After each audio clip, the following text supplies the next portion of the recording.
Harry throws tantrum at Meghan after she reveals his nickname at home, causing mocked by TV host.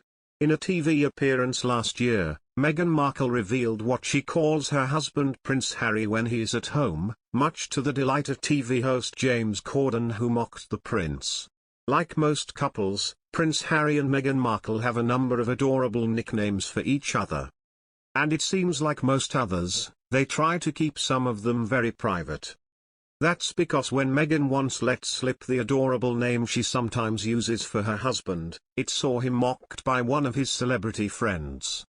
It came last year when Harry appeared on an episode of The Late Late Show with James Corden, and the pair took in a bus tour around LA. At one point, James video calls Meghan, spots Harry in the background, then asked him, "How is your tour of LA going?" revealing his cute nickname. Later Corden mocked, "I didn't know we were calling you Has," cried Corden. To which Harry quipped, "Well, you aren't my wife." Meanwhile, it's not the only time Meghan has referred to Harry by a nickname. She also did it during an appearance on The Ellen Show, when she began to discuss the amazing bond between her children and revealed her nickname for Harry. She said, "Archie, loves being a big brother. Everyone tells you, someone told H&I you have one kid as a hobby, 2 children is parenting." Kate, Duchess of Cambridge, and Prince William marked a strange milestone without Meghan Markle and Prince Harry, a royal commentator claimed, saying it was not how they envisioned. The Duchess of Cambridge, 40, marked a huge milestone last month as she visited mental health service Shout. The 24/7 free text messaging support service has reached more than 1 million conversations with people in need of support with their mental health. Shout was launched by the so-called Fab Four of the Duke and Duchess of Cambridge and Meghan and Harry, the Duke and Duchess of Sussex, as part of their Heads Together campaign in 2019. During Kate's visit to Shout's centre, she praised volunteers and thanked them for their hard work. The Duchess also heard how the service is welcoming members of the public to join as volunteers. Use of Shout, which operates around the clock, has shot up by 140% since the start of the pandemic. In 2020, it emerged that William had become a volunteer for Shout, joining 2,500 other people helping those in need. That year, Harry and Meghan announced their intentions to step back from their royal roles.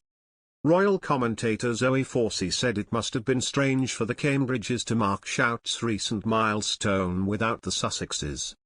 The Daily Mirror's online features editor claimed it was probably not how they envisioned the landmark moment going. The journalist chatted to the newspaper's royal editor Russell Myers last month on their royal podcast Pod Save the Queen. Ms. Forsey said, "It was such a good idea, and to see it doing so well is fantastic. But what is also interesting about this is that this was the first major project that the Cambridges did with Prince Harry and Meghan Markle. It was the first Fab Four venture.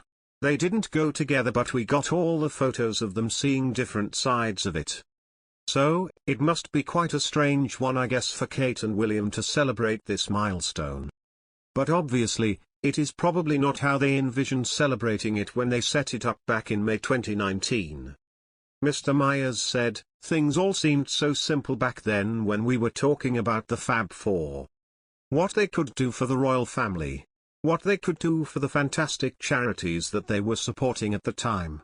And of course, there has been a lot of water under the bridge since then." After Meghan and Harry announced they would leave their roles in the royal family, they eventually settled in Montecito, California. In their new lives in the US, the Sussexes have continued their commitment to charity and humanitarian work.